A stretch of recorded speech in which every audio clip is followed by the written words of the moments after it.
ladies and gentlemen, they say that there are more than 100 zillion organisms in this world, of which 7 billion are human beings.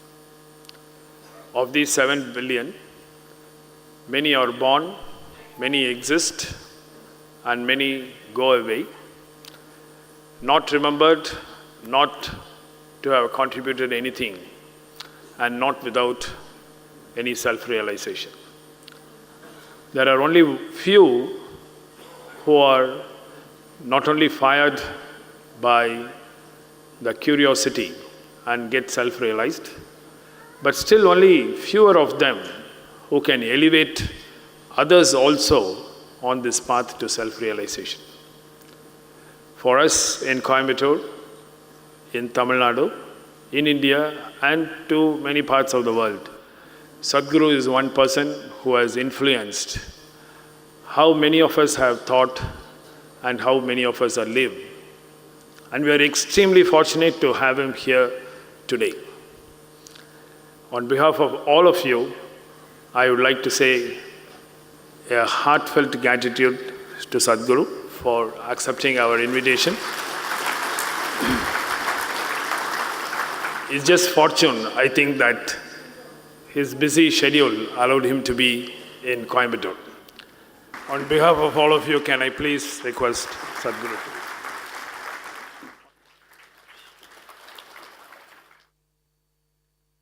Jananam sukadham maranam karunam milanam maduram smaranam karunam kalavashadiha sakalam karunam samayadipate akilam karunam. Namaskaram. Good evening to everyone. I said good evening. Sadhguru, pranams. I'm very… must be my privilege, I'm with all the doctors here, but already Dr. Rajasekaran told me that I'm not good for business. No, actually, when we were waiting, Sadhguru told me that he has had many fractures, but it all healed by itself.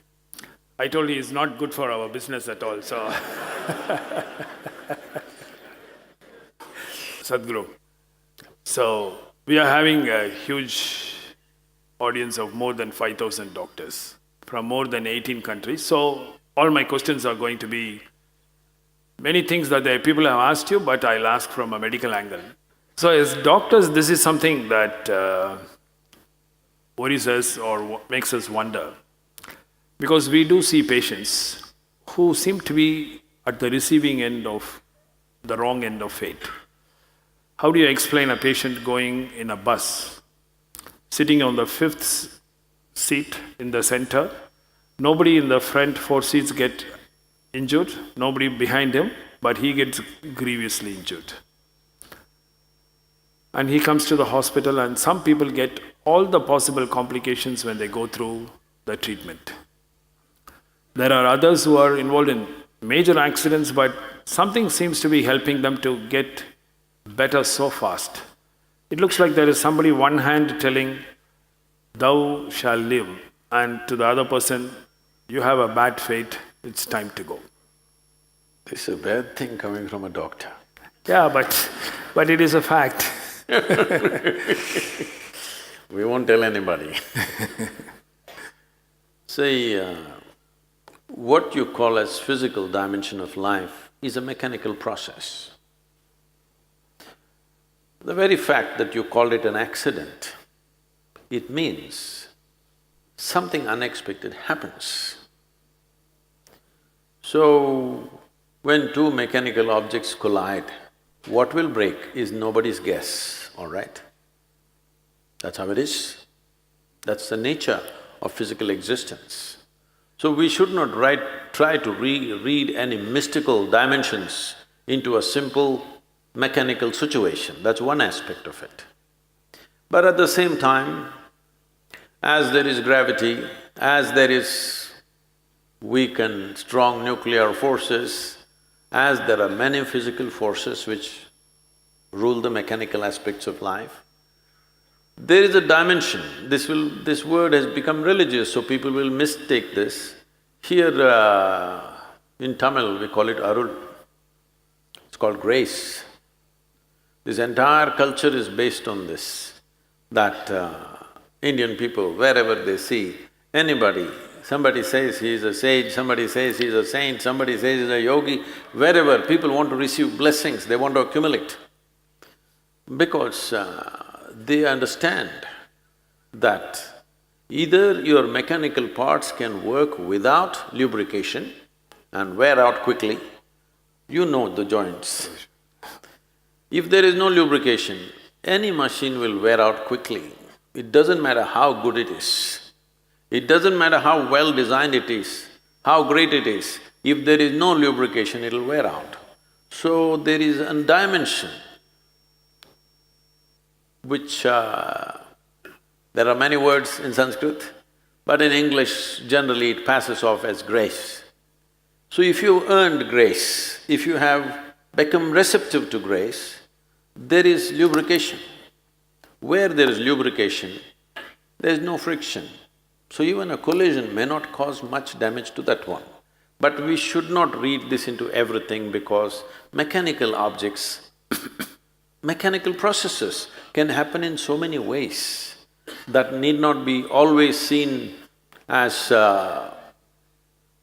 some kind of spiritual or mystical stuff. But at the same time, those who are in grace will not get into that bus either. But it does not mean just because you have grace, you will not get injured, you will not die. Maybe it's a good thing for somebody to die today. I'm sorry, I'm saying such a thing. I'm saying for a whole lot of people, many things that they logically think are bad, if they examine it carefully in their life, it might have been the greatest blessing in their life. So, I must tell you this story. Is it okay? Oh yes, we love stories. This happened a few years ago. I like to go into vegetable markets, this is one of my fads.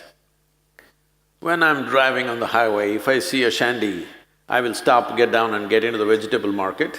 Well, I have no cooking coming, I can't take these vegetables and cook somewhere. But in India, buying vegetables is an art. In our families, they trained us from a very young age how to buy vegetables. For what you must buy how. Different things. When we were young, our family's boys are trained how to buy fish, how to buy meat, how to buy vegetables, for which dish, what kind of vegetable you must buy, this is a big training process.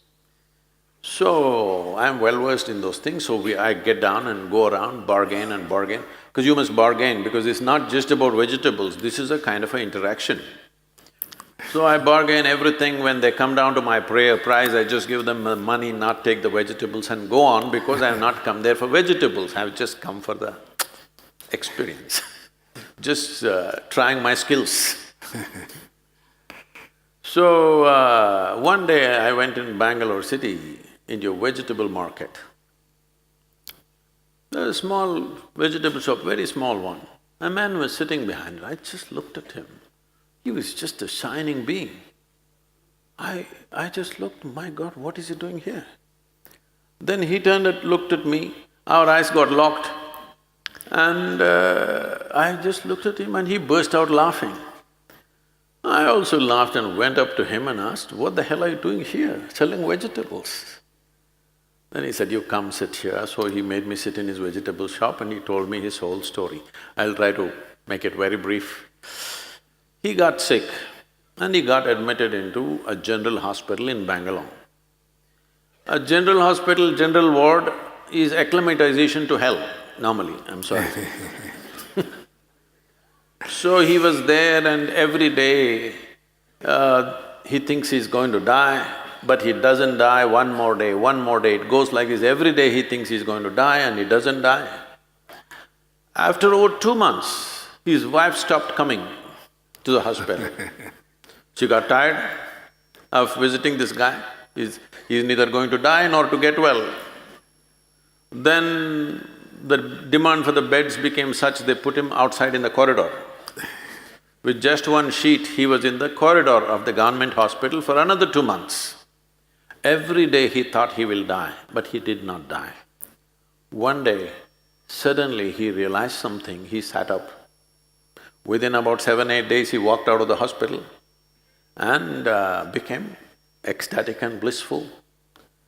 His wife, his family, nobody turned up, but because earlier he was selling vegetables, he continued to sell vegetables for a living. And after almost 3-4 years after such an incident, he saw me for the first time and we kind of buddied up. And I said, how? He said, I said, what do you do here selling vegetables? He says, I bless everybody, they must get sick for 4 months. So you never know what will turn out as a blessing. Sadhguru, you said about grace. So if grace is something that is going to actually protect us, how do you accumulate this grace?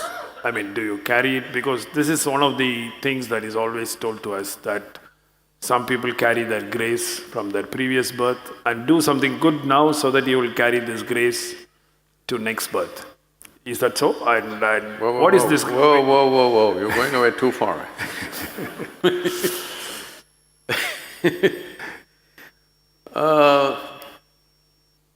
See, grace is available to everybody. It's like sunlight. Sunlight is available to everybody, but only those who open their eyes will see. That's the way it is. But is it not there? Is it there only for me, not for you? There's no such thing. It's available for everybody. It's just that, are you receptive? When we talk about receptivity, see, the entire process of yoga, the word yoga itself means this. The word yoga means union. Union means what? Right now in most people's experience, it is me versus universe. This is how people are experiencing life. Otherwise, why continuous anxiety, fear? They think they are fighting for their life all the time. Why? They are fighting the whole universe. Individual and the universal. Being in competition with the universe is a stupid thing to do. Hello? No? It's a bad competition to get into. Hello, you must show some sign of life, otherwise I'll have doubts. Hello? Yes. What will you do if your patient… What will you do? He has to show some sign of life, isn't it? Because your orthopedics, if you press on their pain points, of course they'll come alive. But I don't have such a privilege. You versus universe, a bad competition to get into, isn't it? So yoga means this, that you consciously obliterate the boundaries of your individuality, that if you sit here, there is not much distinction between what is you and what is the universe. On another level, see, as we sit here, this is my body, that is your body. Do what you want, these two things will not become one. This is my mind, that is your mind. Do what you want, these things will not become one. They may overlap on some issues and we may feel that we are one with each other. But my mind is my mind, your mind is your mind, isn't it? But there is no such thing as my life and your life. This is a living cosmos. You captured a little bit, I captured a little bit. That's about it. But now we think this is my life and that is your life. There is no such thing. This is a living cosmos, you've blown a small bubble, somebody might have blown a little bigger bubble. Did you blow soap bubbles when you were young? Oh yeah. You still do? Yes. No. So when you blew soap bubbles, somebody had this big bubble, somebody else had that big bubble. Oh, went on saying, this is my bubble, this is your bubble. But poop it went. Once it goes poop, you did not say, this is my air and this is your air. Similarly, there is no such thing as my life and your life. There is just a living cosmos. If you capture more life, then you will see you have more grace. The depth, dimension and scope of your life is determined by how much life you capture within you. It doesn't matter what kind of body you have, what kind of intelligence you have. If you have not captured substantial life within you, you will live a small life, that's how it is. How do you do this?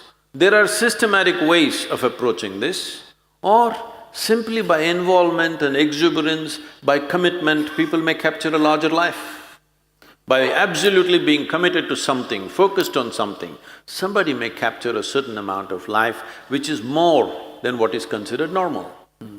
But yoga has a systematic process as to how to capture life. I can show you thousands of people around me today. When they came, they thought they won't do anything significant. Half of them, not half, 70% of them are dropouts from schools and colleges and everything. But you will see after a few years of sadhana, suddenly they are functioning in ways that you won't believe possible. Recently we had a business, event called Insight, where over 200 CEOs from across the world are coming and participating. All of them wonder why our organizations don't run as smoothly and efficiently as yours. I said, that's because I have all dropouts who are no good for anything. But they have devotion in their heart, they are devoted to what they're doing, that's all. Because they're absolutely devoted to what they are doing, they may not be MBAs, they may not be from IITs and IIMs, they're simple people, but because they're absolutely devoted, they do wonderful things. So, the question is, how much life have you captured? Always people keep wondering, oh, that guy is not as smart as me, how come he's more successful? This is going on in a whole lot of people's minds who think they are smart. Yes, always. Why is that guy more successful than me? I am smarter than him. Obviously, your smartness is not working because just with one dimension of life, life will not function. The most important thing is how effervescent and large is the nature of life that you've captured. And every one of us have an unlimited access to it. But how much will we take depends on how consciously we conduct our life. Sadhguru, you said about life, and that brings a big question what doctors have about life. Now they say we have 1 trillion cells in our body, and each of these cells is living by itself.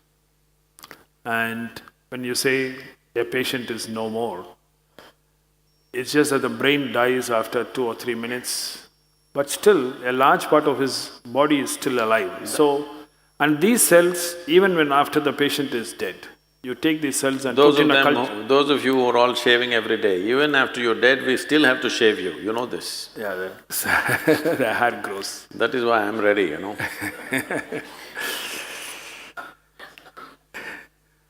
Yeah, but so what dies when we die? So that brings the question, what leaves us? So where is this life in our body? Is it in our brain, our heart? And what is this life you're talking? Is it in the spine or is it in… where does it reside? There's so many living people, you can ask them. Where are they? I think the religious beliefs have totally screwed up human mind so badly. Wait. That people cannot even know what's happening within themselves. They know the geography of heaven. Hello? So, people know what is the geography of heaven, where is God sitting, you know, how many children he has, when is his birthday, everything they know. How come they don't know where is their life? Isn't it ridiculous? Hello? Because we were told, Swami, about the birthday of gods, but nobody is telling us where is our life and what is our life. You are life, aren't you? Yes, of course. I hear 4 people, but I'm asking all of you, your life? Yes. You must show some sign, huh? So, if you are life, I'm asking, are you really life? Yes. So, how come we know so many things and we don't know what is the nature of our life? Now, you asked why if somebody is dead, still some of the cells are active. As I said, dead bodies are given a shave up to 10, 11 days. Why this is so? What we're calling as life physically is a mechanism on many different levels.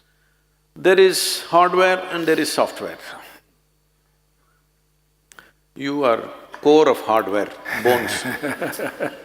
The software is equally important. Otherwise, how would a cell know that it's a human cell? That it is not a pig cell or a tree cell or something else? How does it know? Because there is an entire software, there is memory, evolutionary memory, genetic memory, karmic memory, there are varieties of memories imposed on every cell in the system so that it never gets confused. If you eat dog food for 3 days, you will not become a dog, isn't it?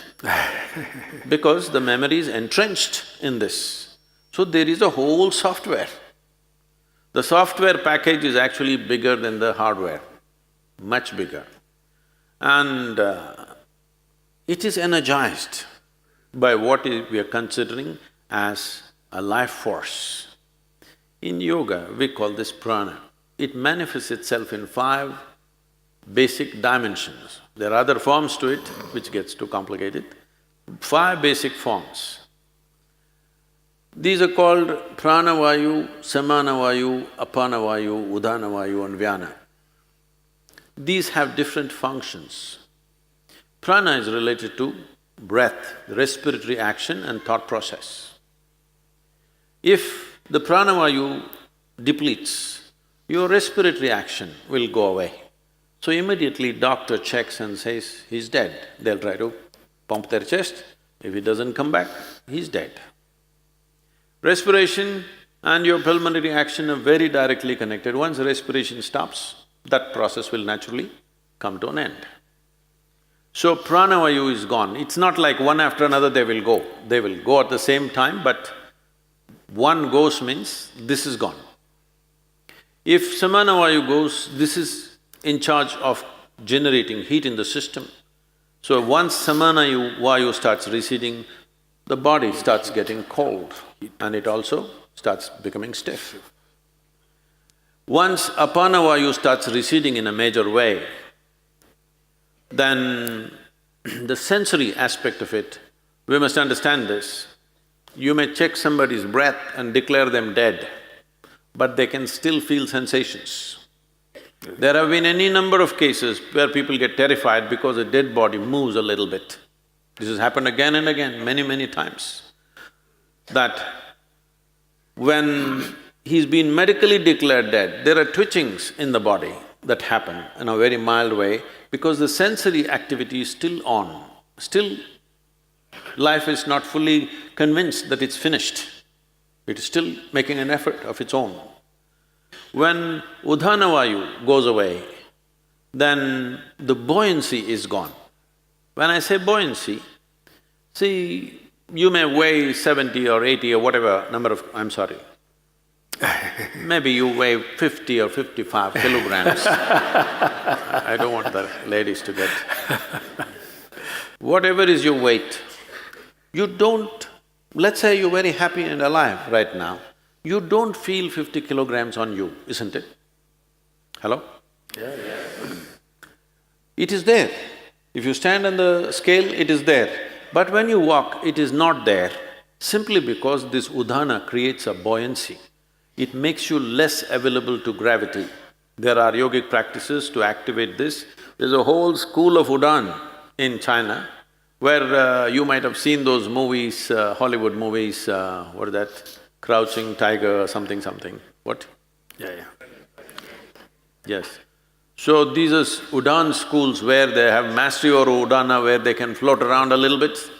Well, little exaggerated in the movies, but becomes lighter, more buoyant body. For a martial arts fighter, to be buoyant is important. There have been many cases where certain ballet dancers and martial arts experts have shown what is physically not possible they have done by leaping up to heights which all physicists believe is simply impossible. But they've gone beyond that level simply by creating more buoyancy.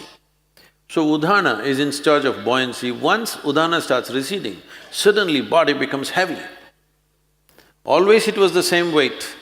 Weight does not increase, but you can feel the weight much more simply because udana is gone. This doctors may know, maybe doctors don't do it, the people who work in the hospitals may know. Carrying a live person and a dead person, there's a big difference. Simply because udana is gone, there's no buoyancy.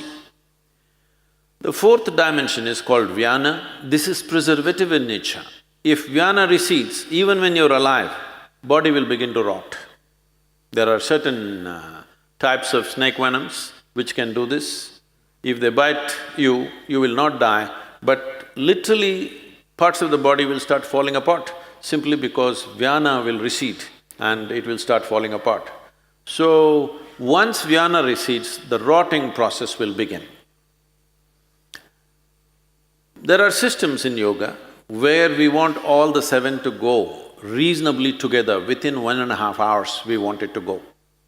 In normal death, depending upon the age of a person, how vibrant a particular body is, it may take a long time. When I say long time, up to 14 hours it may take. Vyana may take up to 14 days to leave. This is the reason why in this culture you have rituals running up to 14 days, because they feel the vyana may be still there, because when you bury a person, the vyana may be still hovering there, so up to 14 days. That is the reason why within 1.5 hours, in this culture, that was the rule, if somebody dies within an hour and a half, you must cremate them. But then mistakes happened. When they were still alive, somebody put them on the funeral pyre, so they stretched it to 4 hours. Within 4 hours, you must cremate. But today, there are issues, all kinds of issues about it. So, people are waiting for 1 day, 2 days, daughter is in America, she has to come, she'll come after 3 days, and they will wait. But the idea is, for the one who is dead, we must understand this. You don't diagnose people as dead, you declare them dead, right? There's a difference. So when you declare them dead, for you they are dead. As far as that person is concerned, in a way, all that's happened is, he's disembodied. He's lost his body. All his life he lived thinking he's a body, never realizing the physical mass that we carry is an accumulation from this planet. He never realized that. When suddenly he slips out the body, he tends to hover around the body because he's lost his discriminatory intelligence. Once you leave the body, the discriminatory intellect is not there, so this tends to hover around that body. So in this culture we said, the moment we are sure that somebody is dead for sure, you must immediately cremate them, because it's good for that dead, so they know the game is up. And it's also good for the living. You will see, if somebody very dear to you is dead and their body is here, you keep on hallucinating. Maybe they're just sleeping, maybe they will sit up, maybe some miracle will happen, maybe something else will happen, this will go on unnecessarily. You will see people are crying and big emotional drama is happening, but the moment you cremate them, you will see everybody becomes silent. Have you noticed this? Always. because now everybody knows the game is up. It's for the living and for the dead. So about life leaving the system, it is so entrenched. It is not something, poop, it'll go away like this. In stages, it goes away. Because it's in stages, it came in. It's in stages, it'll go away.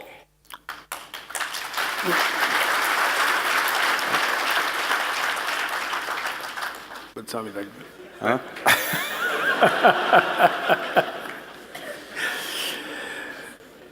Sadhguru, I'll come to a different dimension. So, the beginning you said you're skeptic about everything. And I asked you even about God, you said more so. So, what is your opinion about God? We have a different… doctors are confused about what is God. See, it's very difficult for people to understand this. But people who are with me for 25, 30 years around me closely, even today, I don't have an opinion on them. They are around me all the time, I've seen them in and out, but I don't have an opinion on them. It's very difficult for people to understand this. Every day when I look at them fresh. Only when it comes to work, maybe you will evaluate their competence and decide what to do from what they did yesterday. Otherwise, as human beings, I never judge them for what they were yesterday. Because my entire work is this, that whatever the hell you have been yesterday, whoever you are, whatever kind of parentage you have, whatever kind of history you have, it doesn't matter. If you are willing, tomorrow something fantastic is possible within this life. It is for that possibility that we work. I don't care who your father is, I don't care who your grandfather is. My concern is not even what you're today, my concern is always looking at what you could be tomorrow. If you're not looking out for that possibility, there's no spiritual process. When I don't even have an opinion on anybody around me, why would I have opinion on the Creator?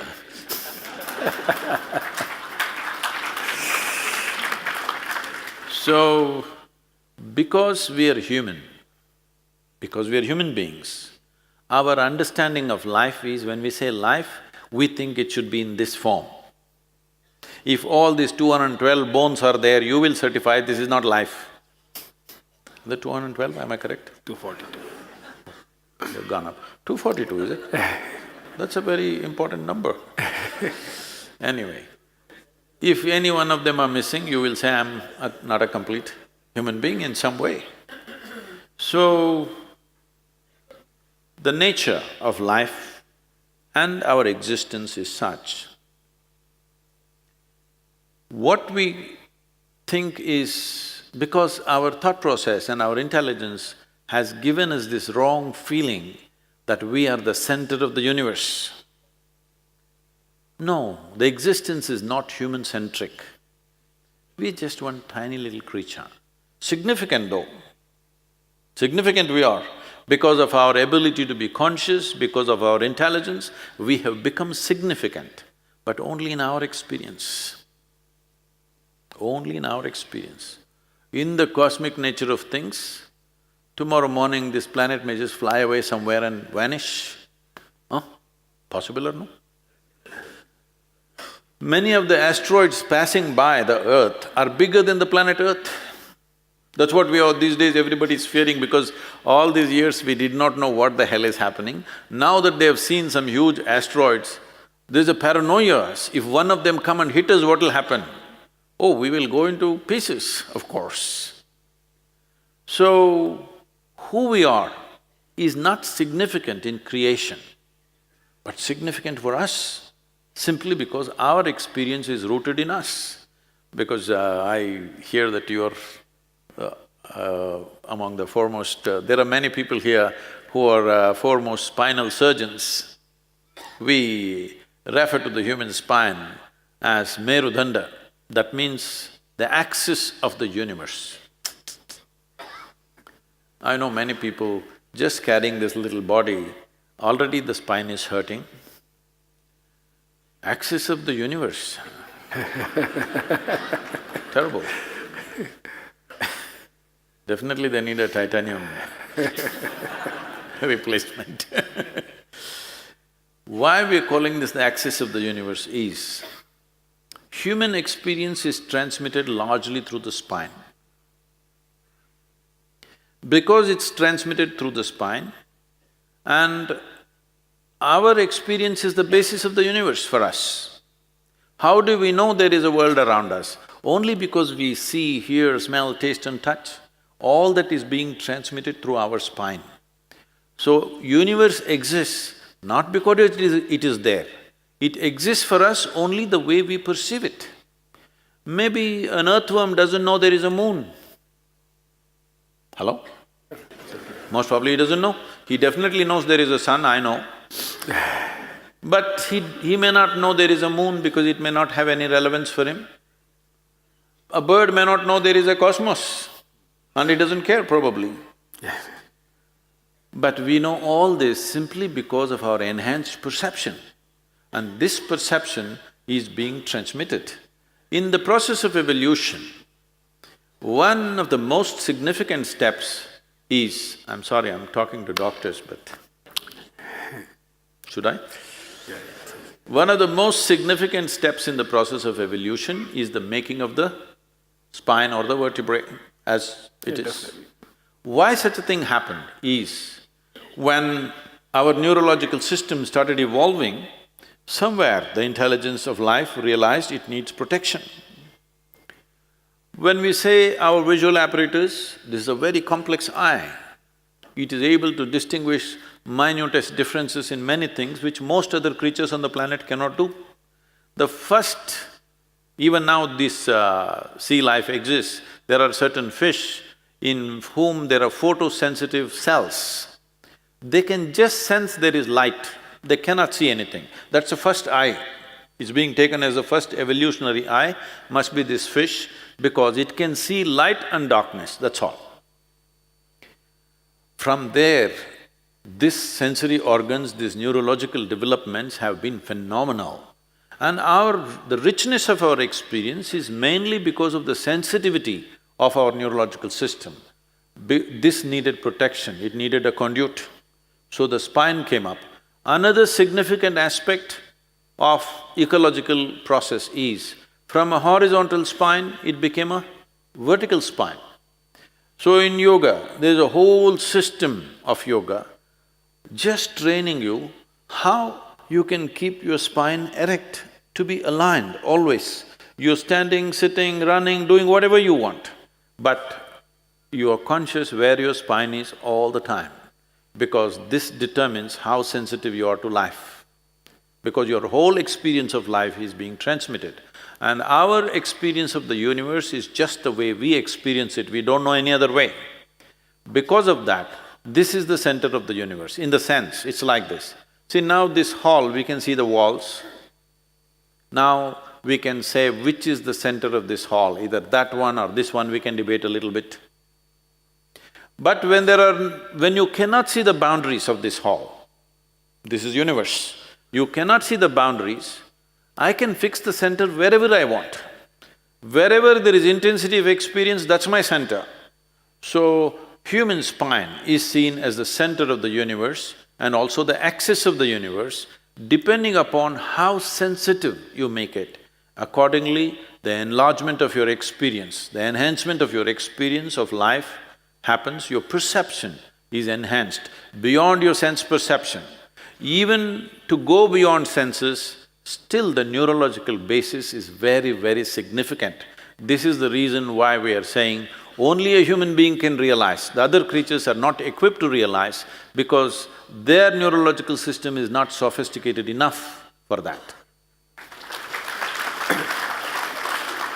Sadhguru, in the video we saw the Dhyana Linga, and it is always said that you have consecrated a lot of energy into Dhyana Linga. But we would like to know what is this energy, because if you take the 3,000 people here, we know that there are some people with high energy and some people with low energy. So is it that they are born like that or they are manufactured like that? It depends what was their breakfast. Pongal and no coffee. After Pongal you need degree coffee. Degree coffee. So what do you mean by this energy, which you can take it and keep it in a different place, and how do you get energized? People also say, I heard you say that you sleep only for 2.5 hours. So can you tell us the secret? That was at one time. The first 25 years of my activity, on an average I slept 2.5 to 3 hours a day. These days, becoming a bit lazy. Anywhere between 3.5 to 4.5 hours I'm sleeping. More by… not because of my age, for sure, because nothing has changed that way within me. Just that one thing is, these days nutrition is bad because I'm traveling so much and I'm particular that the food is in a certain level of freshness.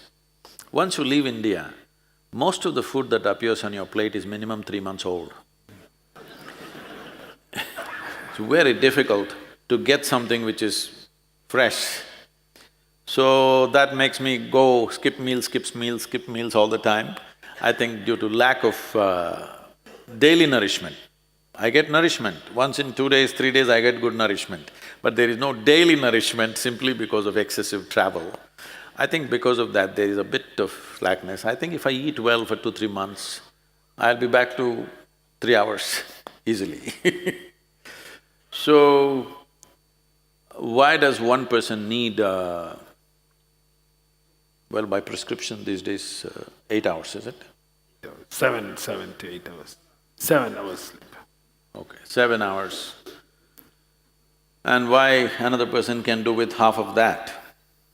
See, one thing is, as we already went through, the very physical body that you carry is just the food that you've eaten, isn't it? You are looking at food only as protein, vitamin, mineral like this. But we're talking about a food chain, that means they're all different kinds of lives. What we consume is another form of life. Every animal consumes another form of life. This is the way the food cycle is created. So in what condition that life is will determine in what condition your life is in many ways. So if food appears in front of me, if I just look at it, people have prepared it with elaborate care. If I just look at it, I say no. People say, no, Sadhguru, this lady has brought it, she's a very good cook, she's very tasty. I just look at it and say no.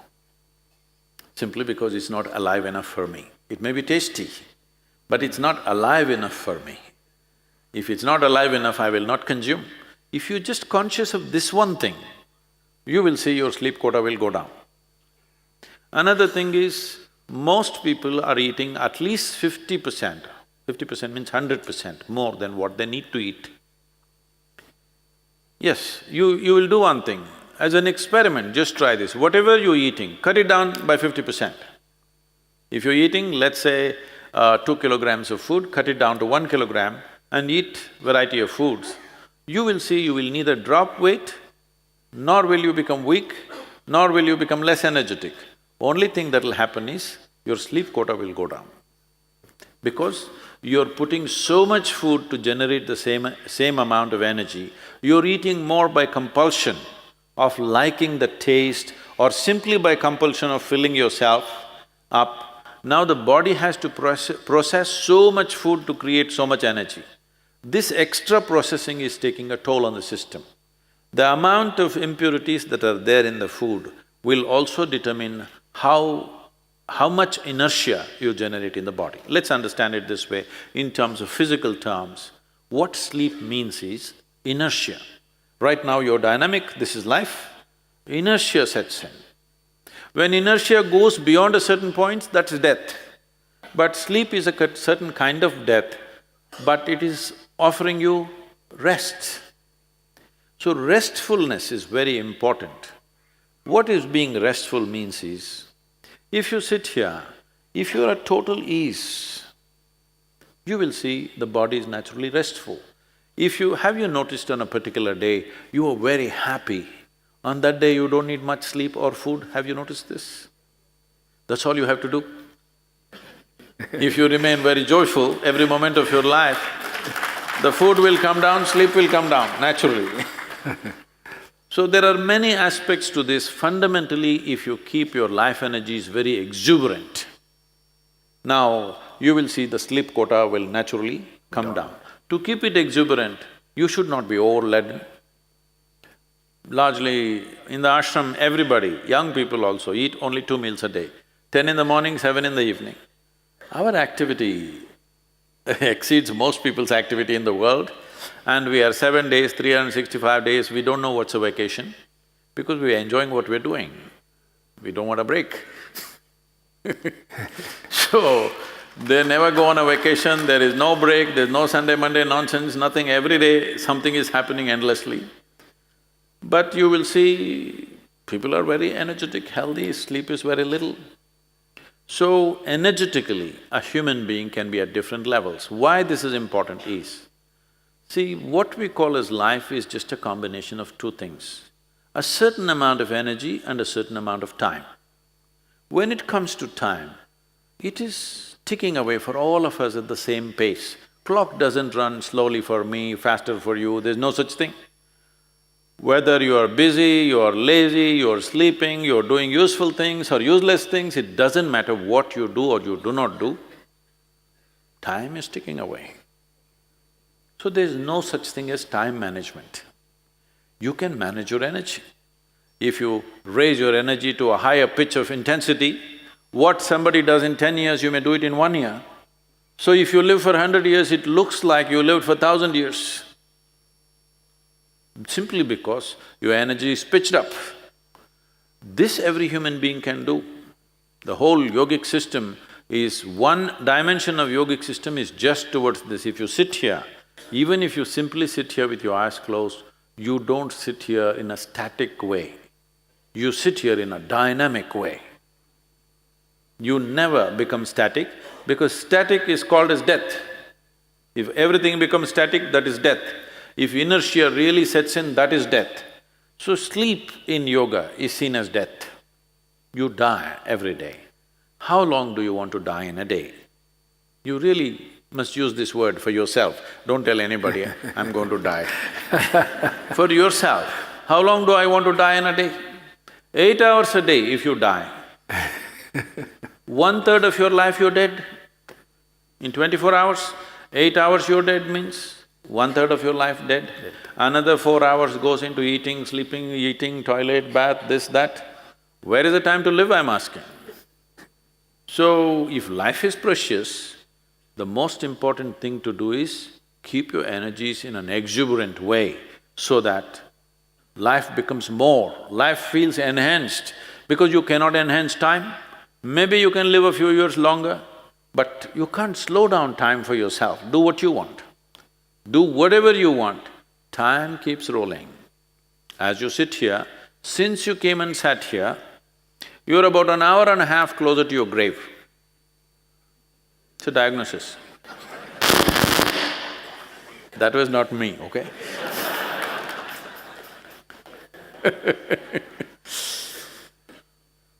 So, this is very important because one dimension of what we call as life, which is time. See, in Tamil language, this is very good. When somebody dies, we don't say he is dead, we say kalamaitannu. Simply means his time got over. Perfect description, isn't it?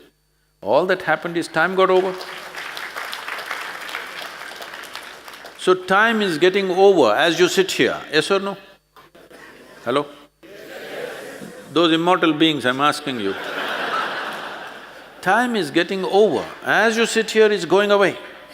So the only thing we can manage is, how intense is my life energy? For this, we have a whole lot of systems to slowly work on it in such a way, that, there were times, these days, one night is okay, second night I'm a bit down. Otherwise, there was a time, 3 nights if I don't sleep, continuous 3 nights, consecutive nights, I don't sleep, full day I'm working, full night I'm working. If you see me on the 4th day, I will be just fine, you won't even make out anything. Today I'm little, as I said, this excessive travel, I don't have enough sadhana to keep me up like that. But one night, 2 nights also I could manage, but one night effortlessly I will go, even today. There was a question about Dhyanalinga in this, which I missed out. What Dhyanalinga means is, because time is running out for me, like everybody else, I'm not saying I'm going tomorrow. Everybody should know, time is running out. Hello? Yes. As we sit here, it's running out for all of us. Because time is running out, people on the spiritual path will always wonder, after Sadhguru what? What do we do? So, this was the vision of another great yogi way back, that to establish a form which is like a living yogi, but he won't travel, he's always there. A yogi without legs, good or no? That he can't go anywhere, but a full-fledged being with all the 7 chakras and everything, full-fledged. Only thing is, he doesn't ask for food, good. He doesn't sleep, good. And he doesn't die, very good. And he doesn't go anywhere, very, very good. So that's the kind of yogi we created, who's sitting there right now. He can't walk, he can't talk, he won't eat, he won't die. Good or no? Insurance for future. Sadhguru, you said about Kalamanar, his time is over. So is that time a finite time for all of us? Because medically, there is so much of billions of dollars being spent on trying to extend our life. So if we think that there is a finite time for everybody, so is this a wrong process of thought process to work on for research, or is it a futile research? See, if all these idiots live forever, what do you do? The chant that I did in the beginning, Jananam Sukadam, Maranam Karunam. Death is a great compassion if it comes at the right time. If we really want to punish you, let's say we won't give you death sentence, we will give you a deathless sentence, you cannot die. You will suffer much more than death sentence, isn't it? Yes. So, only a fool who is inebriated, either with money or hormones, thinks he wants to live forever. You understand? Either money has blinded him, or his intelligence has been fully hijacked by his hormones. Such a fool wants to live forever. Otherwise, it's very nice that you come, you live a full-fledged life, and you go gracefully, it's wonderful. But we want to live a full life. What does a full life mean? Full life does not mean 1,000 years. Full life means everything that is there for a human being to explore, know and experience must happen in this life. It's very important. A full-fledged life. So for this, how long can they live? People are investing billions of dollars. They don't have to. If they invest a couple of hours a day, we can make them live a full life. In the sense, both in terms of experience and time. In terms of time, because our birth has a relationship with the cycles of the sun and the cycles of the moon, I will not go into the detail of this will get too complex. But to put it very simply, only because our mothers' bodies were in sync with the cycles of the moon, we are sitting here today, yes or no? Huh? If our mothers' bodies were not in sync with the cycles of the moon, we wouldn't be born. So, there are 9 celestial objects which have significant impact on our body. Out of these, 3 of them are most important: the planet Earth, which provides material for our body; moon, which sets up certain basic cycles within our system; and sun. Everything here is solar-powered. If one moves within you, these cycles are happening. In a female body, it's very obviously happening. Even in a male body, it is happening, but not so visible, because a man is supposed to fend for the humanity, a man is supposed to take care of the survival. Today, life has changed in the world simply because of technology, not because of liberalism, okay? World has changed because of technology, that our survival process is no more going and hunting in the forest, our survival process is going to the office. Because of that, a woman also can go to the office as a man goes, and probably do better because she doesn't have to smoke, she doesn't have to look at the other woman. So she is far more focused on her work. Maybe she's more productive in the workplace. But man was structured by the nature. If we lived in the jungle, then man would be very important for survival. She would be important for other things. So if you look at the cycles, the lunar cycle is the shortest cycle that we have. There are other kinds of cycles, I will not go into the mathematics of it, but the largest cycle we can go into the solar cycle, which is 12.25 years long. So, whole yogic process on one level is focused towards taking the body from a lunar cycle to a solar cycle. From a 28-day cycle, we want to slowly push this into a larger cycle where our cycles are 12.25 years. If that happens, the system becomes a total ease. Physiologically, psychologically, you come to such a state of balance. We have specific practices to move a person towards the solar cycles. These are called Surya Kriya. You start doing this so that gradually you imbibe a certain dimension. These dimensions are always on. The influence of the sun, the influence of the moon, the influence on the planet is continuously on us. Which will we allow to maximize within ourselves? A woman within the childbearing age, her influence, influence of the moon is very heavy on her. That is a responsibility that she has, that's why we are alive, that's why we are born, that's why we are here, because a woman's body was made like that. But over that, her life cycle also changes and she can also move to others. Even during the childbearing age, she can leave the reproductive system in that cycle and move the rest of it away. It is very much possible for a human being to do that. So, as this happens, 1008 cycles of the moon is considered a full life. 80 years. This becomes 82 something, a little more than 82 years gets us to that stage. So we say, for the sake of safety, because there are certain other aspects to it, we say if you cross 84 years, you have lived a full life. There are many changes which happen in the system once people cross that 1008. So what is the maximum life a human being can live? See, in normal human being, I don't know what the medical science says, please tell me, I'm not conscious about that. Normally we see that by our own experience, a human being breathes between 12 to 15 times per minute. Is that the understanding? If you're breathing 15 times per minute, you're breathing 21,600 times per minute. 21,600 is not just an accidental number that you have arrived at. 21,600 is the number of nautical miles across the equator.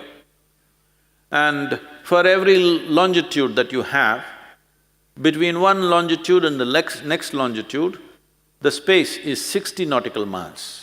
This is considered as a minute. Anybody who's an aviator or a navigator knows this. We call the space as a minute, because that's 1 minute. And our breath and the cycles of the planet are very closely connected. If we drop our breathing to 12 on an average. Suppose by doing the right kind of practices, you bring your breath to 12, we say you will live up to 108 years of age. If you drop your breath to 9, we say you will live up to 124 years of age. If you drop your breath to 6, we say you will live up to 164 years. If somebody comes to a state where they come to a static breath, no breath for long periods of time, that means it's almost like you're hibernating and being reborn. Such a person, we call him a nirmanakaya, that means he recreates his own body. He goes into hibernation states and recreates his body. For him, we don't fix a time span, it is his choice how long he lives. Till he has a certain purpose, he may live and he will die when he's well. He will not die because of ailments, he will not die because of something, he will die when he is well. So, this is not like an absolute thing, this is a general trajectory of life. Sadhguru, we are having a lot of young doctors here. So I would like to ask 2 or 3 questions on behalf of them.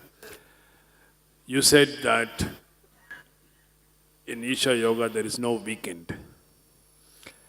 If you tell that to young doctors, they think there is no life. Because sadly, due to WhatsApp messages and Facebook and all the things that come, there's a big problem for the younger generation on work-life balance. So how did you manage to make a weekendless week? I'm just asking it in a selfish way for my hospital.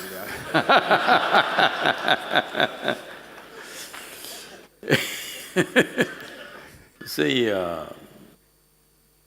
well, there are different things to attend to in life, probably. There is a family and there are friends and there is pleasure and there is picnic and so many things they want to do.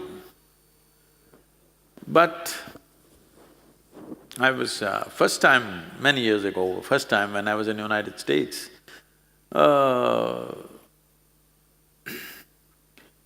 they took me to restaurants which was TGIF. I said, what's TGIF? They said, thank God it's Friday. I said, what? No, the thing is, Friday afternoon means already they stopped working and they're thinking of a party. So they're living for the weekend. One who suffers the week and lives for the weekend is a very miserly life, isn't it? How come you don't enjoy the week? Only weekend? Simply because a whole lot of people, I am not commenting on your doctors, I'm saying generally a whole lot of people are doing things which don't mean a damn to them to themselves. It doesn't mean a damn thing to them, they're just doing it because it's a way of earning a living. Yesterday some television channel was misinterpreting what I said long time ago very badly. I said, when I was 10 years of age, I told my father, who was a very ardent physician, not a simple physician, very ardent. So all his life academically he's excelled in everything and a dedicated doctor. He became a doctor because he lost his mother when he was 4.5 years of age to tuberculosis. So there are very touching stories how he used to go to see his mother and she would put a towel on his face and kiss him because she was afraid she will infect him. And those days there was not much treatment, so they just built a house for her on a hillock, thinking that fresh air would cure her tuberculosis, but she passed away at the age of maybe 21 or so, 21 or 22 maybe, a young woman. So at that time, she told him, it's a very rich merchant family where naturally by the time you're 12, you're into business. So, she told him, you must become a doctor. Because she felt if some other kind of doctor had come, she would have saved her life. We don't know what turmoil she went through, who knows. So he committed that he will become a doctor, and at the age of 12, when his father tried to force him into business. He left the family, went outside, leaving a very wealthy family and studying outside on the streets, and slowly he became a doctor. So the first thing he did was, he served in the Mysore sanatorium for tuberculosis. For 3 years, he worked in the sanatorium for 50 rupees a month. So he is that kind of a doctor, totally dedicated.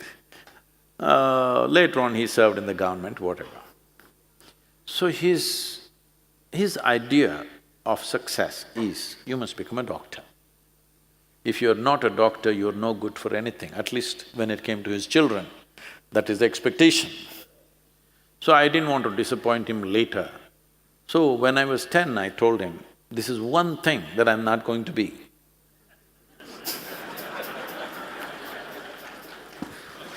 Did you know the future of doctors even then, or?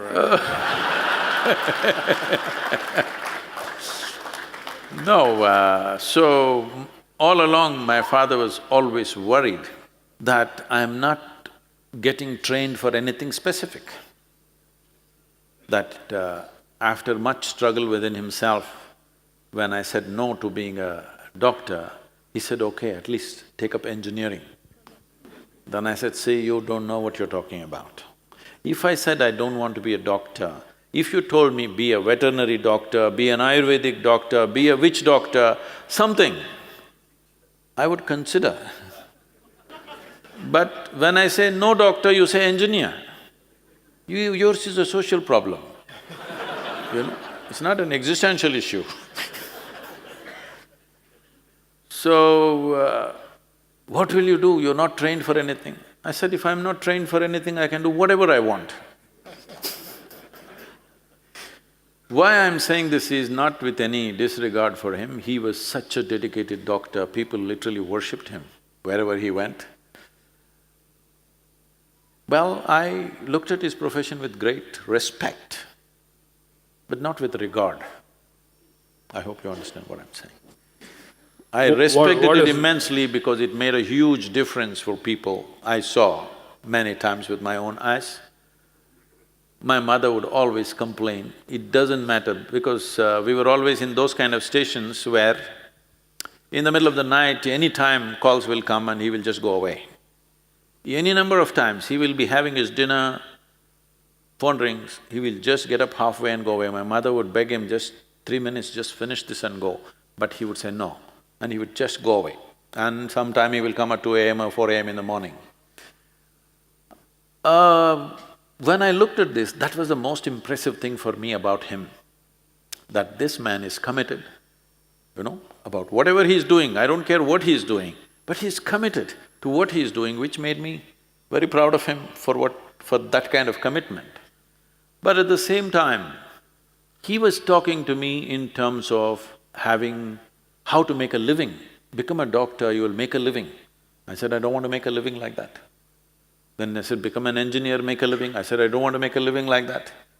Then they said, at least go to business, make a living. I said, no.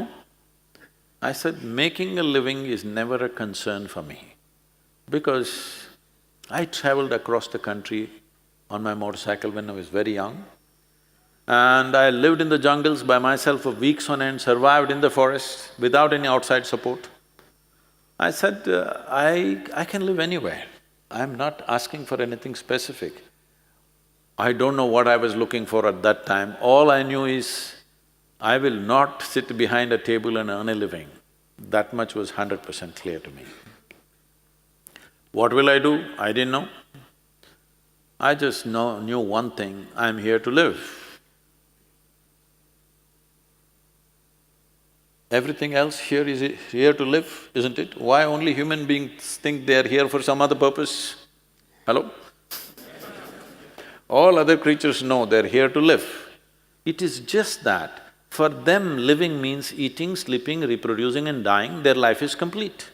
Once you come as a human being, you can eat as much as you want, sleep as much as you want, you can reproduce as much as you want, somehow life is not complete. This is longing for something else. If that something else doesn't happen, this feels so incomplete. So right now, the weekend people, those who live on the weekend I mean, They're alive only because there's not enough spirit in them, they put outside spirits.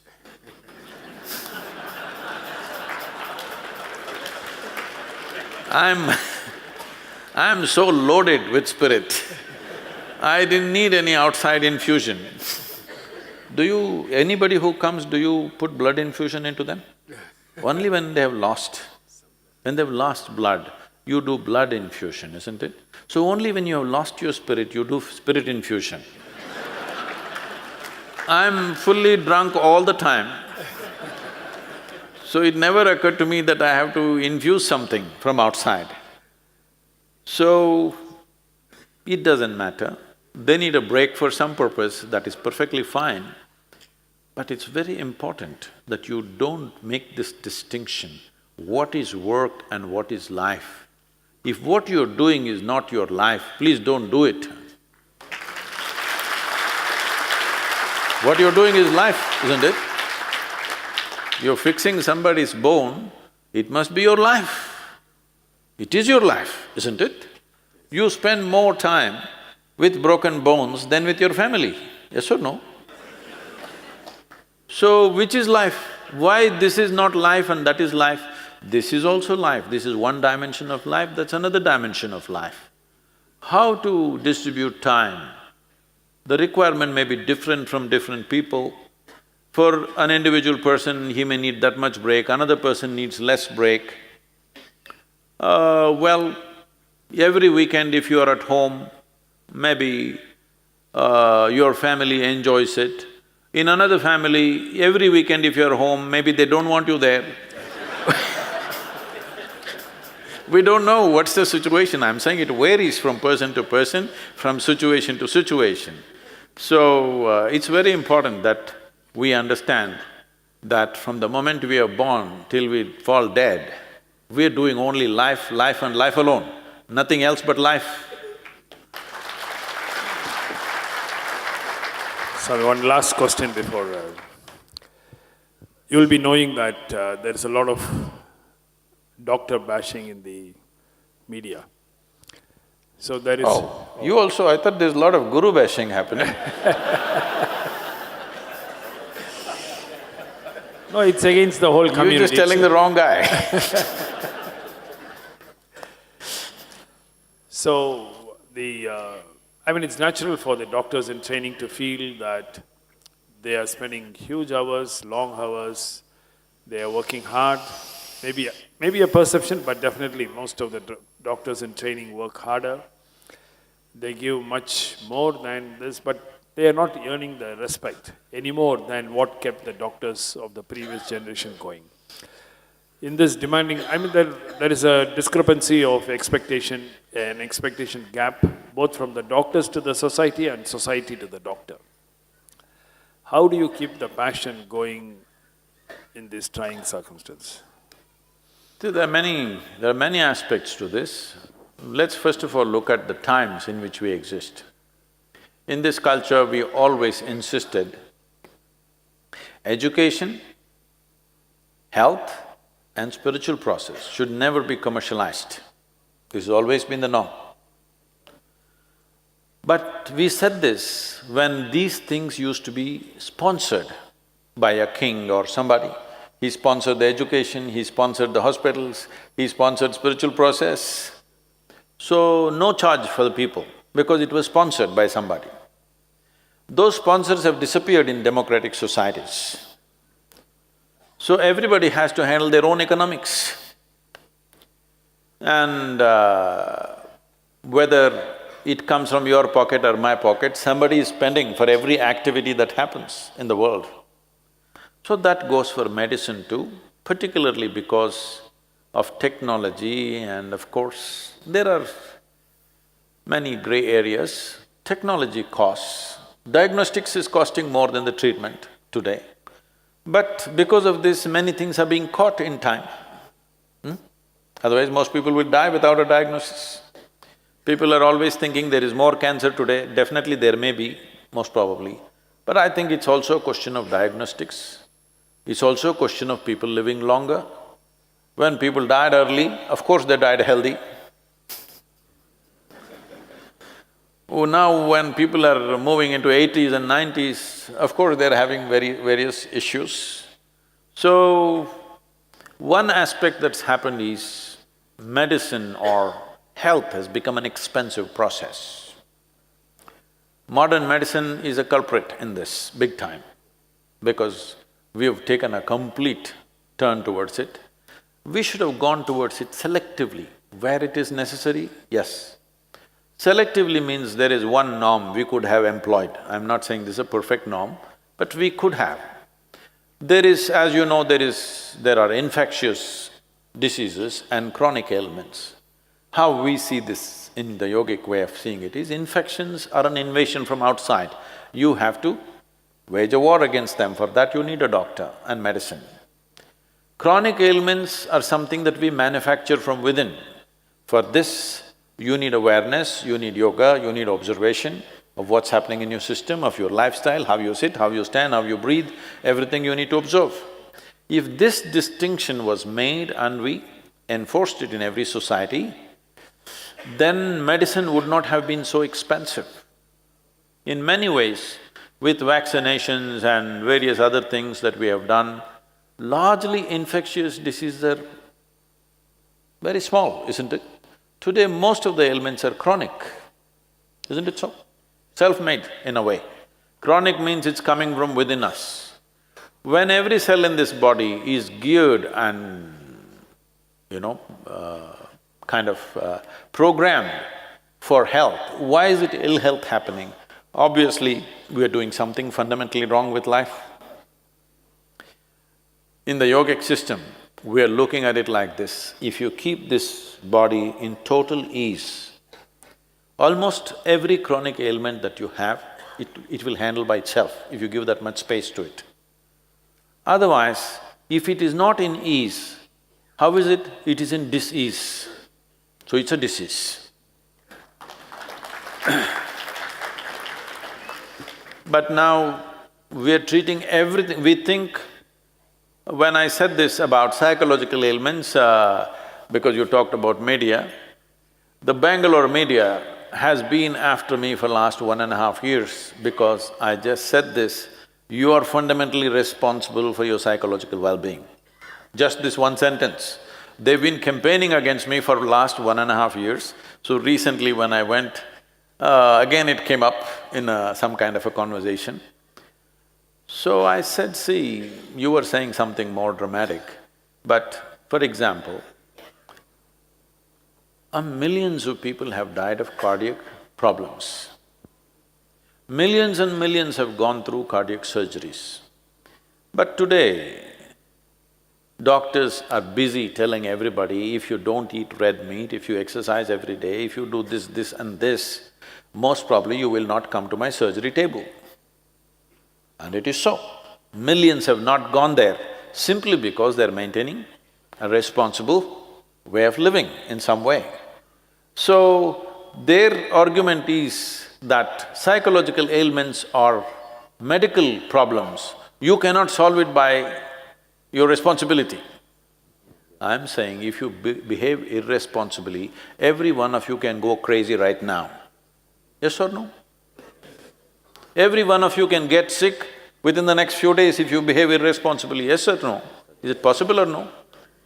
So, this should have happened.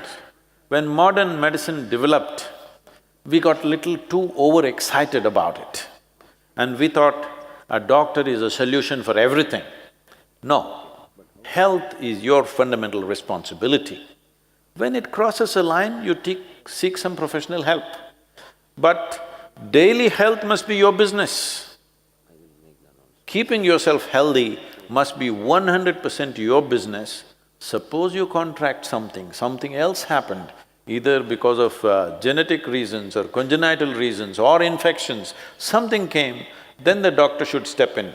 But right now, doctor is there in your life from your childhood till you die. You will not be healthy, you will just be a patient. This is not a good way to go. So I think this distinction has to come. It is beginning to happen slowly. Doctors are looking at more holistic way of treating, but it's still a small movement.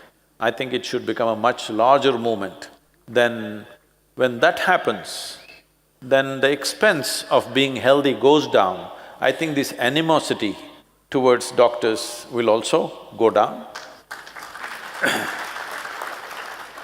But you're just telling the wrong guy, because guru bashing is way bigger than doctor bashing. Endlessly. Just anything and everything that a man can do and cannot do, people accuse me of. So right now, we are… because I thought some idiot say something, what's the big deal? But it's picked up certain momentum. So, just today morning I was looking at it and we're putting this on our website. All the accusations that are going on for 27 years by, very motivated vested groups which are going on, obviously they're well-funded. So we're putting all those things on our own website, all the accusations and all the realities of what it is, endless things. I must tell you, this will be interesting for medical people. I have stolen over 7 million kidneys till now. You better have yourself checked up, one kidney may be missing right now. Like this, we've destroyed a whole rainforest, nobody knows where that rainforest is. We have killed over… people said, you have killed over 100 elephants.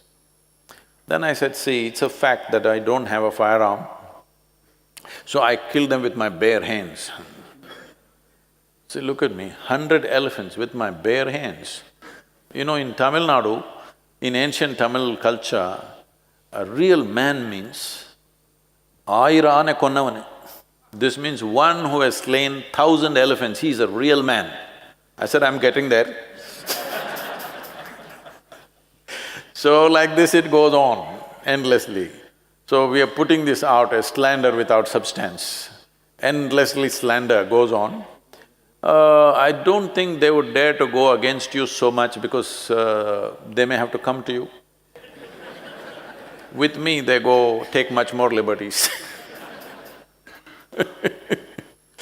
So, Guru, do you have time for one or two questions? I'm okay, please. Anybody want to ask? Yes, Guru. Where are those young party people? They must ask a question.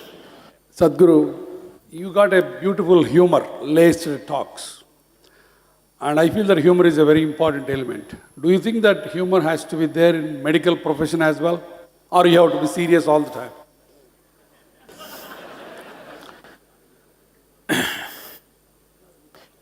Well, for the patients who come to you with something broken, it's not funny.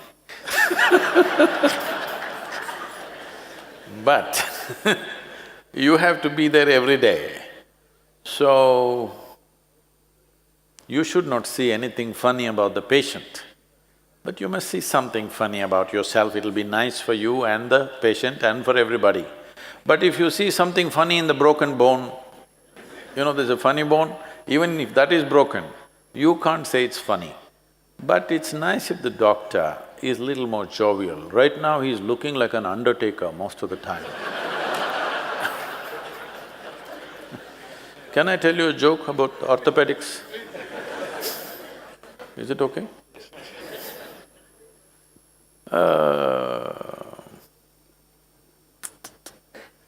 This happened. This was an amputation case.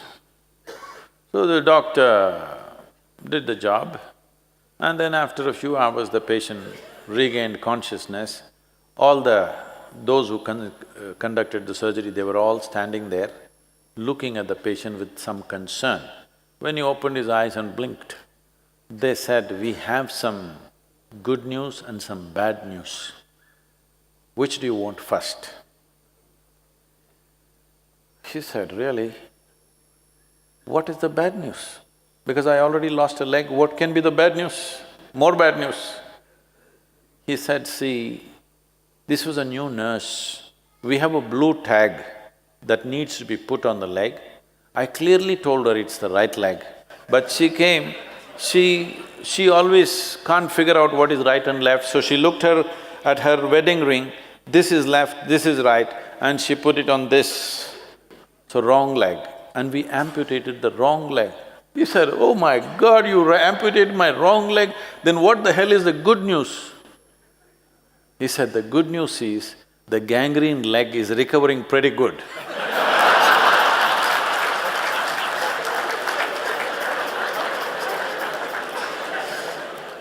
Hello, yes. We were talking about life and death. I would like you to go back to the days when our sages, they will still be present in the body, but will move out into the cosmos and maybe after some travel come back. So, in evolution, have we moved forward or we moved backwards? You only said it's already a round trip, so… So it might have been a spiritual trip. Doesn't matter, it's a round trip, you came to the same point. Yes. So, please, sir, please. So, if these things have gone around quite a bit, somebody is doing astral travel, this is called… this culture is called Gudu, Gudu Vittu Gudu Pai. That means leave this body, go somewhere else and come back. Is such a thing possible or is it an evolutionary forward step? There is nothing evolutionary or even spiritual about it. It's more of occult nature.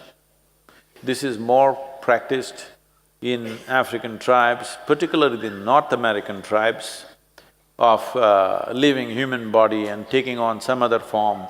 This is very prevalent. Even in India, in the occult practices, in certain tantric practices, these things are there. Generally for lack of vocabulary, in hardcore spiritual process, these things are shunned. These things are seen as circus that you do, that you don't try to display such things. But the very nature of life that you are right now is, the life energies are not only projecting inward, they're also projecting outward. Now, if you want to do certain thing, if, for example, you're a doctor doing constant surgeries, if you know how to make the proportion of this projection, largely I would say, right now, looking at this crowd, I would say, in this crowd, on an average, the outward projection is just about 10%, 90% it's inward projected, life energies. Because people are in a self-preservation mode. You will see when people fall in love, that is, they fell in love so badly that they're willing to die for it. You know, these days it's not like that. A young lady asked her lover recently, "Are you willing to die for me as Romeo died for Juliet?" The man said, "My love is of an undying sort." So, if you do something where your involvement is such that your involvement becomes bigger than your survival process, then the life energies naturally project outward. If you're not able to project your life energies outward, you will not do anything in the world which is significant in other people's experience. If you sit here, you can have 10% turned inward, 90% out. If you do this, you will see whatever the hell you do, people go phenomenally impressed. If you are 90% in, 10% out, whatever you may do great things, but still nobody will be impressed. So when you're doing your surgery, even if you can be 50% outwardly projected, it would make a big difference in the way you're doing the same thing. You may be trained, you may anyway do it right, but it'll make a huge difference. This is why always, like this business events that happen in the ashram, they're always asking me this, how Sadhguru? See, because in this, this is 37th year, in these 37 years, at any time in the world, at least Anywhere between 250 to 300 inner engineering programs are going on any given day. In these 37 years, not a single program has been abandoned, not a single appointment I have been late to. I've never been late to a single event in these 37 years. And not just me, the whole organization functioning like this.